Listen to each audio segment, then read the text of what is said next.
సోదరులకు హృదయపూర్వక నమస్కారం. ప్రజాస్వామ్యం గెలుస్తుందా, రాజ్యాంగం గెలుస్తుందా, మనిషి స్వేచ్ఛ గెలుస్తుందా లేదా అనేది ఇంకొంచెం సేపట్లో తెలిసిపోతుంది. గౌరవ న్యాయమూర్తి గారు చాలా సుదీర్ఘమైనటువంటి వాదనలు విన్నారు. ఈరోజు రావణ్ణి మళ్ళా 4వ కేసులో పాయికరాపేట పోలీసులు అరెస్ట్ చేశారు. ఈరోజు ఎలమంచిలి కోర్టులో ప్రొడ్యూస్ చేశారు. ప్రభుత్వం తరపున పబ్లిక్ ప్రాసిక్యూటర్, రావణ్ తరపున నేను ఆర్గ్యుమెంట్స్ వినిపించాం. చాలా సుదీర్ఘమైన వాదనలు విన్న తర్వాత తీర్పును రిజర్వ్ చేశారు. బహుశా కొద్దిసేపట్లో తీర్పు వస్తుంది అని ఆశాభావం వ్యక్తం చేద్దాం. అయితే ఈరోజు జరుగుతున్న పరిస్థితులు ఒకసారి మీడియా సోదరులతో పాటు ప్రపంచం, సమాజం కూడా గమనించమని కోరుతున్నాం. ఒక వ్యక్తికి మాట్లాడే స్వేచ్ఛ ఉంటుంది. మాట్లాడే స్వేచ్ఛ కొన్ని సందర్భాల్లో కొంతమందిని చూసినప్పుడు కొంచెం ఎక్సెసివ్గా ఉండొచ్చు. ఈ రాష్ట్రానికి ఉప ముఖ్యమంత్రిగా ఉన్న పవన్ కళ్యాణ్ గారు సుగాలి ప్రీతి అనే ఒక పాప గురించి, దుర్మార్గులు, దుష్టులు ఒక పాపని, 14 ఏళ్ల పాపని రేప్ చేస్తే, గర్భం నిండా వీర్యం ఉంటే సమాజం స్పందించదా అని కేకలు వేస్తే, ఎక్కడ కేకలు వేస్తే, గుంటూరు సభలో కేకలు వేస్తే విశాఖపట్నం బీచ్ రోడ్లో కూర్చున్న వాళ్ళకి వినపడింది. ఇదే పవన్ కళ్యాణ్ మళ్ళీ నిన్న డిఎన్ఏ లేదు, పాప రేపు లేదు అని మాట్లాడాడు. ఎవరు మాట మార్చినట్టండి? ఎవరు మాట మార్చినట్టు? ఎవరు ఎలిగేషన్లు చేసినట్టు? అంటే ఉప ముఖ్యమంత్రి కాకముందు గర్భం నిండా వీర్యం ఉండి ఉప ముఖ్యమంత్రి అయిపోయిన తర్వాత మారిపోయిందా? మరి మీ మీద కేసు కట్టొద్దా? నిన్న ఢిల్లీలో నుంచి చాలా సుదీర్ఘమైనటువంటి ఉపన్యాసం ఇచ్చారు మీరు. నా కొడకల్లారా అన్నది, గొంతు పిసికి చంపుతానన్నది, కర్రల, రాడ్డుల, కత్తుల, మీరు చెప్పండి రా. ఇది మంచి లాంగ్వేజ్ అండి? ఇది అఫెన్సివ్ లాంగ్వేజ్ కాదండి?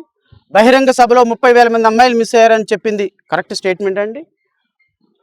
ఒక మాట మాట్లాడితే మనం పబ్లిక్ గమనిస్తున్నారు, సోషల్ మీడియా గమనిస్తుంది అన్నటువంటి మినిమం కామన్ సెన్స్ ఉండాలి. రావణ్ అనేటువంటి వ్యక్తి, జడా శ్రవణ్ కుమార్ అనేటువంటి వ్యక్తి ఒక కామెంట్ పాస్ చేసాం. ఎందుకు కామెంట్ పాస్ చేసాం? జడా శ్రవణ్ కుమార్ గారు, నాకు రూల్స్ రెగ్యులేషన్స్ ఏమి ఉండవండి, ఒక వ్యక్తిని గౌరవించాల్సిన బాధ్యత మాత్రమే ఉంటుంది, రాజ్యాంగ బాధ్యత నాకేం లేదు. పదే నన్ను పట్టుకొని ఈరోజు కూడా ఒక డిప్యూటీ స్పీకర్ స్థానంలో ఉండి 67 ఏళ్ళు 70 ఏళ్ళు వయసు ఉన్నటువంటి ఒక వ్యక్తి, 46 ఏళ్ళ వయసు ఉన్నటువంటి ఒక వ్యక్తిని పట్టుకొని, లిల్లీ పుట్టుగాడు, భూమికి జానడు ఉంటాడు, పొట్టోడు, వాడు అరకోటుగాడు, ఫుల్ కోటుగాడు, వాడు తీసేసిన మెజిస్ట్రేట్ అని పదే పదే 100 మంది మీడియా సోదరులను పెట్టుకొచ్చుకొని ప్రతి సందర్భంలో మాట్లాడుతుంటే నేను రివోల్ట్ అవునా? ఇంకోసారి నన్ను అన్నావు అంటే, లేకపోతే జీసస్ క్రైస్ట్ని పట్టుకొని 3 మేకుల దేవుడు, 2 చెక్కల దేవుడు అంటే నేను అన్నా, పాత సామ్రాజ్యాన్ని కాపాడేటువంటి వ్యక్తిగా నువ్వు ఉన్నావు. నువ్వు జీసస్ క్రైస్ట్ని 2 చెక్కల దేవుడు, 3 మేకుల దేవుడు అనకూడదయ్యా. ఇంకోసారి అలా అన్నావంటే నీ నాలుగు వస్తానన్నా. నువ్వు నన్ను పట్టుకొని లిల్లీ పుట్టు అని 10 సార్లు అంటుంటే, నన్ను పట్టుకొని అరకోటు, ఫుల్ కోటు, తీసేసిన మెజిస్ట్రేట్ అని 20 సార్లు అంటుంటే నేను అన్నాను, నువ్వు పందిలాగా ఉన్నావు, కోస్తే 3 ఊళ్ళకి సరిపోతావు అన్నావు. ఇదే ఎనీ రాంగ్ అండి దాంట్లో? దాని మీద నా మీద కేసు పెడతారా? రావణ్ ఏమన్నాడు? పవన్ కళ్యాణ్ ప్రశ్నించమన్నాడు. ప్రశ్నించకపోతే పవన్ కళ్యాణ్ నోట్లో అని ఆఫ్ చేశాడు, ఫుల్ చేయలేదు. అది నోట్లో బెల్లం గడ్డ పెట్టుకున్నావా అంటారు సహజంగా మన ఊళ్ళలో. నోరు పెదగట్లేదు, నోట్లో ఏం పెట్టుకున్నావా అంటారు. అంటే భూత అండి? భూత? మీరు చెప్పండి ఒకసారి. అసంపూర్తిగా వదిలేసినటువంటి వర్డు అది మీ ఇష్టం వచ్చినట్టు ఫిల్ చేసుకొని అతని మీద కేసు పెట్టి స్టేషన్ తిప్పుతున్నారే, ఊరు తిప్పుతున్నారే, ప్రతి పోలీస్ స్టేషన్ చూపిస్తున్నారే. ఈరోజు రావణ్ అనేటువంటి ఒక యూట్యూబరు ఏం దేశద్రోహం చేశాడు? ఒక పవన్ కళ్యాణ్ మీద మాట్లాడటం తప్ప ఒక అరెస్ట్ చేశారు. రైట్, మీకు అధికారం ఉంది, అరెస్ట్ చేశారు. అరెస్ట్ చేసి మీరు ఏం చేయాలి? కోర్టు ముందు ప్రొడ్యూస్ చేయాలి. ఎక్కడండి జన సైనికులు? 100 మంది జన సైనికులు, 1000 మంది జన సైనికులు వచ్చి పోలీస్ స్టేషన్ మీద దాడి చేస్తారా? పోలీస్ స్టేషన్ మీద బడి కొడతారా? పోలీస్ స్టేషన్ మీద బడి కొట్టి వాడిని చంపుతాము, మాకు అప్పచెప్పండి అంటారా? ఇది మీరు గౌరవంగా, మీరు ముఖ్యమంత్రిగా ఉన్న, ఉప ముఖ్యమంత్రిగా ఉన్న రాష్ట్రంలో ఇలా జరిగితే మీకు హోంశాఖ మేము ఇవ్వాలా? హోంశాఖ ప్రజలు ఇవ్వాలా? మీకు 21కి 21 సీట్లు ఇచ్చింది దీనికా? అంటే ఒక రాజకీయ నాయకుడు పబ్లిక్ లైఫ్లోకి వచ్చిన తర్వాత 100 మాటలు వస్తాయి, 100 మంది విమర్శిస్తారు. నువ్వు ప్రజా సమస్యల మీద ప్రజాక్షేత్రంలో ప్రజల కోసం పనిచేయాలి తప్ప నువ్వు ఈరోజు నన్ను తిట్టిన వాడి మీద ఈరోజు ఈ స్టేట్ ఎక్స్చర్ ఎంత వేస్ట్ అవుతుందండి? ఈ 4 రోజుల నుంచి రమారమి రావణ్ మీద పోలీస్ వ్యయం ఎంత వేస్ట్ చేశారు, పెట్రోల్ ఎంత ఖర్చు చేశారు, మ్యాన్ పవర్ ఎంత ఖర్చు చేశారు. రమారమి ఒక రిమాండ్కి 50 లక్షల రూపాయలు ఖర్చు చేస్తున్నారు వీళ్ళు. 50 లక్షల రూపాయలు ఈ రోజుకి 2 కోట్ల రూపాయలు కొట్టి ఎవరి ధనం అది? ప్రజాధనం. మీరు ఈ ప్రజాధనం 2 కోట్లు ప్రజల కోసం ఖర్చు పెట్టాలి కానీ ఈరోజు మీ పర్సనల్ ఇష్యూస్ మీద మిమ్మల్ని తిట్టినటువంటి వ్యక్తుల మీద ఖర్చు పెడతారా? ఈరోజు నేను పవన్ కళ్యాణ్ అడుగుతున్నా, నువ్వు చెప్పినట్టుగా నువ్వు మాట్లాడినట్టుగా ప్రశ్నిస్తే కేసులు పెట్టమంటే రేపు 2029లో నీ మీద ఏమైపోతారు? ఈరోజు రావణ్ ఇక్కడ కూర్చొని 4 రోజుల నుంచి మళ్ళీ ఇప్పుడు ఏ స్టేషన్కి తీసుకెళ్తారో తెలియదు, ఏ స్టేషన్కి తీసుకెళ్తారో తెలియదు, మళ్ళీ అతని వెనక పరిగెట్టాలి. ప్రజాస్వామ్య దేశంలో ఒక మాట ప్రశ్నించినప్పుడు ప్రశ్నకు ప్రశ్న సమాధానం ఉంటుంది. రఘురామకృష్ణరాజు మీద నేను రివోల్ట్ అయ్యానంటే నన్ను అన్నాడు కాబట్టి నేను రివోల్ట్ అయ్యా. దీంట్లో తప్పేంటుంది? ఒకవేళ నా మీద కేసు పెడితే నేను చట్టం ప్రకారం చూసుకుంటా. కానీ ప్రజాస్వామ్య దేశంలో ఈరోజు రావణ్ మీద జరుగుతున్నటువంటి దాడి నిజంగా గనక జడా శ్రావణ్ కుమార్గా జై భీమ్రావ్ భారత్ పార్టీగా అతని వెనక మేము లేకపోతే ఈరోజు రావణ్ చనిపోయేవాడు, రావణ్ని చంపేసేవాళ్ళు. నేనైతే ఒక సాయి కృష్ణ కేసులాగా రావణ్ అయిపోయేవాడు. నేను ఒకటి చెప్తా, నాకు తెలిసిన ఇన్ఫర్మేషన్ వచ్చిన రోజే చేసినటువంటి ప్లాన్ ఏంటి అంటే పిఠాపురంలోకి తీసుకొస్తున్న సందర్భంలో రావణ్ అనేటువంటి వ్యక్తి రిమాండ్కి తీసుకొస్తుంటే దూకి పారిపోతే ఎన్కౌంటర్లో చంపేయాలి అనేటువంటి ఒక ప్రయత్నం జరిగింది. ఇది హైలీ సోర్సబుల్ ఇన్ఫర్మేషన్. ఇది రాష్ట్రానికి కరెక్ట్ అండి? మొట్టమొదటిసారిగా నాకు తెలిసినప్పటికీ కూడా 2 రోజుల క్రితం తెలిసినప్పటికీ కూడా ఇది కరెక్ట్ కాదు. ఎందుకు మనం అనవసరంగా ఎవరో ఒక పోలీస్ ఆఫీసర్ చెప్పిన దాన్ని బేస్ చేసుకుని చెప్పకూడదని. కానీ తప్పనిసరి తప్పటంలా ఈరోజు రావణ్ అనేటువంటి ఒక యూట్యూబర్ని జనసేన ఎక్కడైతే ఎమ్మెల్యేలుగా ఉందో, ఎక్కడైతే వాళ్ళకి బలం ఉందో రావణ్ని ఎన్కౌంటర్ చేసి చంపేయాలి. ఎందుకు? తునిలో ఏం జరిగింది? రిమాండ్కి తీసుకెళ్తుంటే అతను దూకి చెరువులో పడి చనిపోయినారు, టాయిలెట్కి వెళ్తుంటే చచ్చిపోయారు అన్నారు. అందరూ చచ్చిపోయారు, ఆ సూసైడ్ చేసుకున్నారు అన్నారు. ఈరోజు కూడా అంతే. సాయి కృష్ణ చంపేస్తే ఏం చేసాం? ఈరోజు కూడా అంతే. పవన్ కళ్యాణ్ని ఒక మాట అంటే ఎన్కౌంటర్ చేసేస్తారా? ఎన్కౌంటర్ చేసి చంపాలి అనేటువంటి రావణ్ కుట్రల్ని మేమున్నాం కాబట్టి భగ్నం చేయగలిగాం. మేమున్నాం కాబట్టి న్యాయవాద సోదరులు అతనికి నిలబడి ఉన్నాం కాబట్టి ఈరోజు అతనికి ప్రాణం దక్కింది. ఈరోజు అతను సజీవుడయ్యి ఈరోజు ప్రపంచానికి జైల్లోనూ ఇంకో చోట కనబడుతున్నాడు. ఈరోజు రాష్ట్రంలో జరుగుతున్నటువంటి సమస్యలను ప్రశ్నించండి అని రాజకీయ పార్టీలను అడిగితే I'm very sorry to say, ఇంతకు పేర్ని నాని గారి ఇంటర్వ్యూ చూశాను. రావణ్ అంట జనసేనకి వైఎస్ఆర్సీపీకి కాపులకు మధ్య గొడవ పెట్టడానికంట రావణ్ని పావుగా వాడుతున్నారంట. ఎవరు? తెలుగుదేశం వాళ్ళు. What a stand by YSRCP, what a stand, absolutely stand. Ravan అంట తెలుగు వీళ్ళందరూ వచ్చి కొడతారంట, కాపులు అందరూ వచ్చి కొడితే వైఎస్ఆర్సీపీ వాళ్ళు వచ్చి వైఎస్ఆర్సీపీ వాళ్ళు వచ్చి రావణ్కి మద్దతుగా ఆయన్ని కూడా కొడితే కాపుల మధ్య గొడవ పడి వీళ్ళు జనసేనకి ఫెచ్చింగ్ చేయాలనే విషయంలో అంట రావణ్ అంట అరెస్ట్ అయినట్టు నటిస్తున్నాడంట. రావణ్ అంట తెలుగుదేశం పార్టీ జనసేన క్లచెస్లో పాముగా వాడుతున్నారంట. నేనంట వైఎస్ఆర్సీపీ అంటే నేను అడుగుతున్న పేర్ని నాని గారిని, సార్ మిమ్మల్ని కాపులు వెనకేసుకొని వచ్చి జైళ్ళ మీద పడి మీ కార్యకర్తలందరూ కూడా జనసేన కార్యకర్తలతో పోటీపడి గుద్ది కొట్టుకొని మిమ్మల్ని ఎవరు రోడ్ల మీద పడి కొట్టమని అడగటం లేదు సార్ మీ పార్టీని.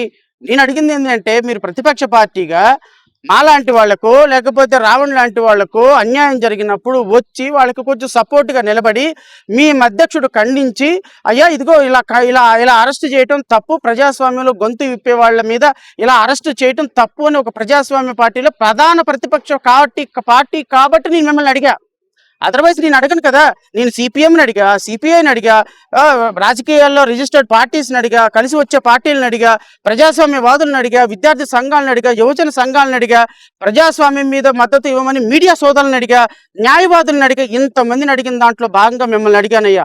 మీ పార్టీని ఏదో వాళ్ళ పార్టీతో గొడవలు పడి కొట్టి అక్కడున్న జనసైనికులను చంపేసేసి మీరు వాళ్ళు కొట్టుకొని మీ పార్టీకి జనసైనికు కాపులను దూరం చేయాలనే ఉద్దేశం మాకు కానీ రావణ్కి కూడా ఏం లేదు. మీరు వస్తే ఒక దండం, రాకపోతే 2 దండాలు, నో ప్రాబ్లం. అలాంటి Ravan Telugu Desam party agent, Janasena party agent అనే కామెంట్లు పాస్ చేయొద్దు అని నేను గౌరవ ప్రతిపక్ష పార్టీ నాయకులందరూ కూడా మనస్ఫూర్తిగా కోరుకుంటున్నా. దేర్ఫోర్ ఫైనల్లీ నేను చెప్పేది ఏంది, రావణ్ మీద ఎన్కౌంటర్ చేయాలని ప్రయత్నం చేశారు, భగ్నం చేశాం. రావణ్ మీద కేసులు పెడుతున్నారు, ఎదుర్కొంటున్నాం. ఇంకా ఎన్ని కేసులు పెడతారో చూస్తాం. పెట్టండి, మీ దగ్గర అధికారం ఉంది, కొడుతున్నారు, కొట్టించుకుంటాం. ఒకరోజు అధికారం మారుద్ది. మేము కొట్టే దెబ్బకి మీకు ఆల్టర్నేటివ్ కూడా దొరకదు. ఎందుకు దొరకదంటే మీకు ఒకవైపే తెలుసు, నాకు 2 వైపులా తెలుసు. మీకు చట్టాన్ని ఎలా ఉల్లంఘించాలో తెలుసు, నేను చట్టాన్ని ఎలా వాడుకొని ఉల్లంఘించాలో నాకు తెలుసు. సో నాలాంటి వాడికి అధికారం వచ్చిందా, శంకరగిరి మాన్యాలు ఏ నుంచి జెడ్ వరకు మీ కార్యకర్తలు సర్దుకోవాల్సిందే. దయచేసి నేను ప్రభుత్వాన్ని కోరుతున్నా, లా అండ్ ఆర్డర్ని చాలా గొప్పగా పాటిస్తానని చెప్పిన ముఖ్యమంత్రి చంద్రబాబు నాయుడు గారు కోరుతున్నా, ఇంతటితో ఆపేయండి. సిగ్గుపోతుంది ప్రజల్లో మీ దగ్గర, మీ మీద సిగ్గుపడుతుంది.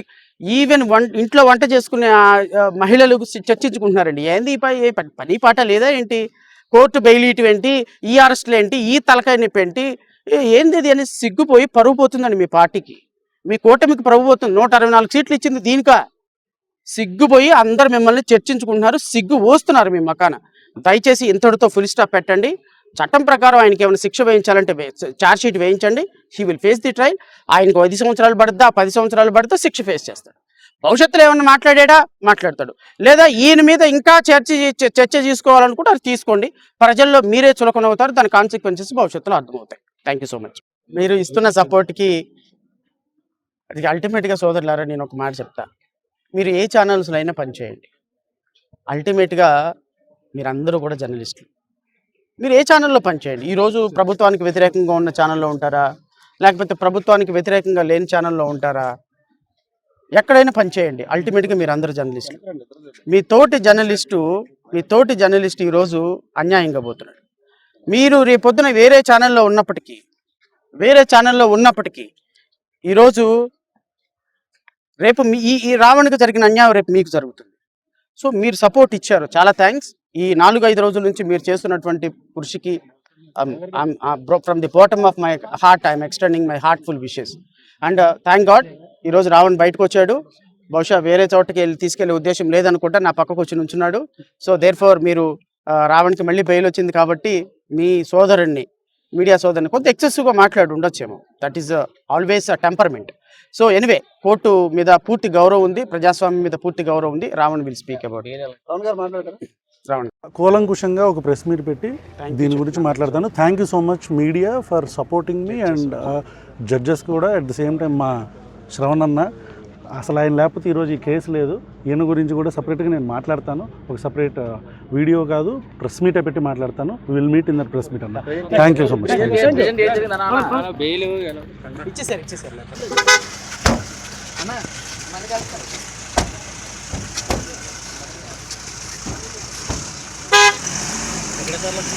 ఎక్కడికి